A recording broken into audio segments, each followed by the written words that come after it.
এই যে কবরের যে আযাব, যে আমরা একটা কথা বলি, এটা আযাব বলে রুহের আযাব। কিসের আযাব? রুহ। দেহ তো আপনার নাই, ওখানে দেহ আছে? দেহ তো পচে গেছে, গলে গেছে। তাহলে আযাবটা কিসের? রুহের। বুঝাচ্ছি আমি। এই এই পড়াশোনাটা করেছি ইমাম গাজ্জালী রাহিমাহুল্লাহর বই থেকে। এত গভীর মানে লেখা, মানে ধরতে গেলেও মনে হয় যে একটা লাইন 10 বার পড়তে হচ্ছে। একটা এক্সাম্পল দিয়ে তিনি বুঝাচ্ছেন এভাবে। তিনি বলছেন এটা একটা উদাহরণ মাত্র, এটাই প্রকৃত ব্যাখ্যা না, একটা উদাহরণ মাত্র। বোঝানোর চেষ্টা করছেন তিনি এভাবে যে আমরা যখন ঘুমাই, অনেকে ভালো স্বপ্ন দেখেন না? ভালো স্বপ্ন দেখে আপনার কাছে ভালো লাগছে, খুব মজা লাগছে না? স্বপ্নের মধ্যে আপনি কি মানে ভালো ফিল করছেন, মাশাআল্লাহ ভালো লাগছে, ঘুরছেন ফিরছেন খাচ্ছেন। যখন কোনো খুব ভালো আপনি একটা স্বপ্ন দেখেন, আপনি কিন্তু ভালো লাগে। আপনি স্বপ্নে ঘুমন্ত অবস্থাতেই আপনি স্বপ্নে বাস্তবের ফিলিংস পাচ্ছেন, এমন হয় না? আল্লাহ পাক যদি আপনাকে স্বপ্নের মধ্যে রেখে দেন, ধরেন 1 বছর 1.5 বছর 2 বছর, তার মানে 1-2 বছর আপনি স্বপ্নের মধ্যেই বাস্তবের ভালো লাগার ফিলিংসটা পেতে থাকবেন, কিন্তু আপনি ঘুমিয়ে আছেন। বাইরে থেকে আমি আপনাকে দেখছি যে আপনি ঘুমিয়ে আছেন, আপনি ঘুমন্ত অবস্থাতেও ভালো স্বপ্ন দেখেই ভালো ফিল করছেন। তিনি বোঝাচ্ছেন, উদাহরণ দিয়ে বোঝাচ্ছেন, এটা কিন্তু ব্যাখ্যা নয়, জাস্ট একটা বুঝাচ্ছেন উদাহরণ দিয়ে। আল্লাহ পাক যখন শহীদদের রূহগুলোকে জান্নাতে রেখে দেন, জান্নাতে তারা এইভাবে রূহগুলো ঘুরতে থাকে, ফল ফলাদি খেতে থাকে, পাখির মধ্যে রূহ দিয়ে দেন, সবুজ পাখি, এই পাখি উঠতে থাকে, তারা ভালো ফিল করতে থাকে। ওই হায়াতটাকে আল্লাহ পাক তাদের কাছে বাস্তব বানিয়ে দিয়েছেন। কথা বুঝতে পারছেন? ওই হায়াতটাকে আল্লাহ পাক তাদের কাছে বাস্তব বানিয়ে দিয়েছেন। তাদের কাছে মনে হচ্ছে এটাই বাস্তব, এটাই জগৎ। আল্লাহ চাইলে করতে পারেন না? একটা ঘুমন্ত মানুষকে যদি আল্লাহ করতে পারেন, তাহলে শহীদদের ব্যাপারে করতে পারেন না? পারেন। আবার ধরেন একজন মানুষ পাপাচারী, আপনি কখনো কখনো স্বপ্ন দেখেছেন, ভয়ের স্বপ্ন, আটকে উঠছেন, শ্বাস বন্ধ হয়ে যাচ্ছে, এমন হয়নি অনেকদিন? আর হবে তো বেশি, কারণ কানে তো হেডফোন দিয়ে গান শোনেন, আর হেডফোন কানে দিয়ে ঘুমান, FM শুনতে শুনতে ঘুমান, এই কি করতে করতে ঘুমান। ঘুমানোর আগে তো দোয়া কালাম নাই, দোয়া কালাম মাসনুন দোয়া কালাম তো নাই, সূরা মুলক নাই, সূরা বাকারার শেষের আয়াত নাই, ইত্যাদি নাই, পবিত্রতা নাই, বিছান ঝাড়েন না, লাইটস অফ করেন না। আপনার সুন্নত মাফিক তো ঘুমাচ্ছি না আমরা। ঘুমানোর কতগুলো সুন্নত জানেন? ঘুমানোরই কত সুন্নত আছে। ইস্তেঞ্জা করতে হয়, অজু করে আসতে হয়, পারলে মেসওয়াক করে নেয়, বিছান ঝাড়তে হয়, বিসমিল্লাহ বলে লাইট অফ করতে হয়, দরজায় খিল দিতে হয়, পাত্র যদি থাকে খাবার পাত্র, পানির পাত্র ঢেকে দিতে হয়, তারপরে পড়তে হয় বিছানায় গিয়ে আয়াতুল কুরসি, সূরা বাকারা শেষের 2-3টা আয়াত, সূরা ফালাক নাস ইখলাস, হাত একত্রিত করে ফু দিয়ে সারা গা মাসাহ করতে হয়। ডান কাত হয়ে আল্লাহুম্মা বিইসমিকা আমুতু আহইয়া বলে এই যে 33 বার সুবহানাল্লাহ, 33 বার আলহামদুলিল্লাহ, 34 বার আল্লাহু আকবার পড়তে পড়তে ঘুমাতে হয়। কয়জন জানে? কয়জন ঘুমানোর সুন্নত? ঘুমানোর আগে এখন কানে হেডফোন, ব্লুটুথ, হাবি জাবি এইসব দিয়ে যুবকরা ঘুমাচ্ছে। প্রতিটা কাজ নবীর সুন্নত মতো করার চেষ্টা করবো, আল্লাহ পাক তৌফিক দান করুন। এই যে 9 নম্বর ওয়াদা করেন, জীবনের প্রতিটা কাজ নবীর সুন্নাহ মতো করবেন। রাজি আছেন ইনশাআল্লাহ?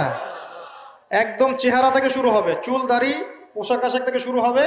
আল্লাহ পাক যত উপরে নিয়ে যাবেন, আপনি যেখানেই যান নবীর সুন্নত বাস্তবায়ন করবেন ইনশাআল্লাহ। আল্লাহ পাক তৌফিক এনায়েত করুন, বলি আমিন।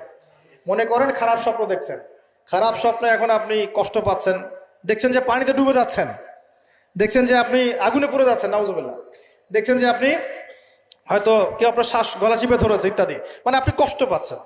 বাহির থেকে কিন্তু আমি আপনার কষ্ট বুঝতে পারবো না, পারবো? আপনি ঘুমিয়ে আছেন, ঘুমিয়ে আপনি কষ্ট পাচ্ছেন। এখন এই ঘুমন্ত কষ্টের স্বপ্নটাকে আল্লাহ পাক যদি 5 বছর লম্বা করে দেন, পারবেন কিনা? আল্লাহ পাক পারেন কিনা? 5 বছর ঘুমিয়ে আছেন, আপনি উঠতে পারতেছেন না। এখন এটা হয় না, আল্লাহ চাইলে পারেন, সম্ভব কিনা? আল্লাহ পাক 309 বছর ঘুম পাড়া রাখেন নাই মানুষকে? আছে না দলিল? কোরআনে আছে না? কোন সূরায়? এই তো মাশাআল্লাহ, মাশাআল্লাহ, সূরা কাহফে আছে না? 309 বছর আল্লাহ পাক 9 জন 10 জন ছেলেকে ঘুম পাড়া রাখছেন না? রাখছেন। তো এখন মনে করেন যে আল্লাহ পাক আপনাকে ওই কষ্টের আযাবটাকে লম্বা করে দিলেন, কষ্টের ওই স্বপ্নটাকে লম্বা করে, তাহলে আপনি কিন্তু ঘুমের মধ্যেও কষ্ট ফিল করবেন। এখন কবরে যদি আল্লাহ পাক বারজাখের জীবনে সিজ্জিনে কিছু আত্মাকে রেখে আত্মাগুলোকে আযাব দেন, এবং ওইটাকেই যদি তাদের কাছে বাস্তব ফিল দিয়ে দেন, তাহলে কি তার আযাব পাবে না? অনেক ব্যাখ্যা আছে, যেগুলো নিয়ে আলাদা লেকচার দেওয়া লাগবে। এতটুকু বোঝেন যে আল্লাহ পাক ইন্নাল্লাহা আলা কুল্লি শাইইন কাদির, আল্লাহ পাক প্রতিটা বিষয় সম্পর্কে ক্ষমতাবান। আল্লাহ পাকের হাতেই সব ক্ষমতা, আল্লাহ সব করতে পারেন।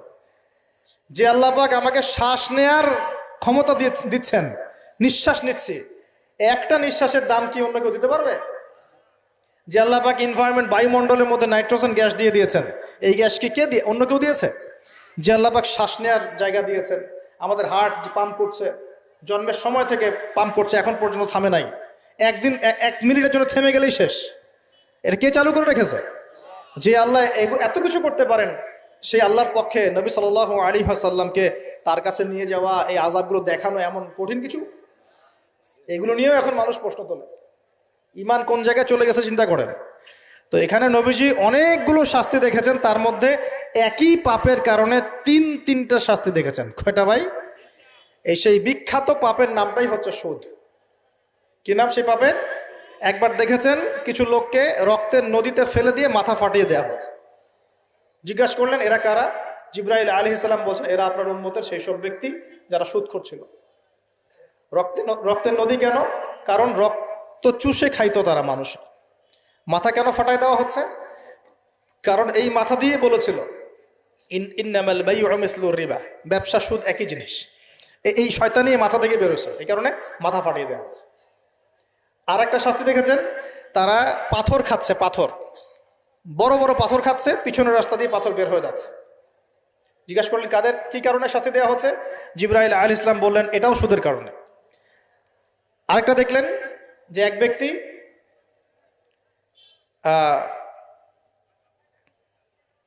রক্তের নদী বলেছে, হ্যাঁ রক্তের নদীতে সাঁতার, এটা একটা বলেছে, একটা হচ্ছে পাথর খাওয়া। আরও একটা শাস্তি দেখেছেন নবী সাল্লাল্লাহু আলাইহি ওয়াসাল্লাম, এটাও সুদের কারণ। এই মুহূর্তে ভুলে গেছেন। তিনটে পাপ। হ্যাঁ না, ও মনে পড়েছে, শুকরিয়া আল্লাহ, শুকরিয়া। 3 নম্বরটা দেখেছেন তিনি, যে কিছু মানুষ শুয়ে আছে আর এই পেটটা, এই বাড়ি, আমাদের বাড়ি যেমন উঁচু, বাড়ির মতো উঁচু হয়ে আছে পেটটা, আর পেটের ভিতরে অজগরের মতো বড় বড় সাপ কিলবিল কিলবিল করছে। এই 3টা শাস্তি তিনি দেখেছেন। দেখে জিবরাইল আলাইহিস সালামকে বলছেন এই 3টা শাস্তি কি কারণে? 3টার ক্ষেত্রেই জিবরাইল আলাইহিস সালাম বলেছেন সুদের কারণে, সুদের কারণে, সুদের কারণে। আল্লাহ পাক আমাদেরকে হেফাজত করুন বলি আমি। 10 নম্বর নিয়াত, আমরা সবাই হালাল খাওয়ার চেষ্টা করবো ইনশাআল্লাহ। আমরা হারামের দিকে যাব না ইনশাআল্লাহ। হালাল রিজিক আল্লাহ যতটুকু দিবেন এতটুকুতে সন্তুষ্ট থাকবো ইনশাআল্লাহ। এবং যদি আমি সামর্থ্যবান হই, ধনী হতে আল্লাহ পাক নিষেধ করেন নাই, ধনী হতে আল্লাহ নিষেধ করেন নাই, ব্যবসা করতে নিষেধ করেন নাই, ধন সম্পদ আল্লাহ পাক অর্জন করতেও নিষেধ করেন নাই, কিন্তু দুনিয়ার পূজা করতে আল্লাহ নিষেধ করেছে, দুনিয়ার মোহে ডুবে যেতে আল্লাহ নিষেধ করেছেন। সম্পদ ওসমান রাদিয়াল্লাহু আনহুরও ছিল, কিন্তু সেই সম্পদ তিনি তার প্রয়োজনে যতটুকু লাগতো এতটুকু ব্যয় করতেন, বাকিটা আল্লাহর রাস্তায় ব্যয় করতেন। ওসমান রাদিয়াল্লাহু আনহুর মতো ধনী হতে কোনো সমস্যা আছে? আপত্তি আছে?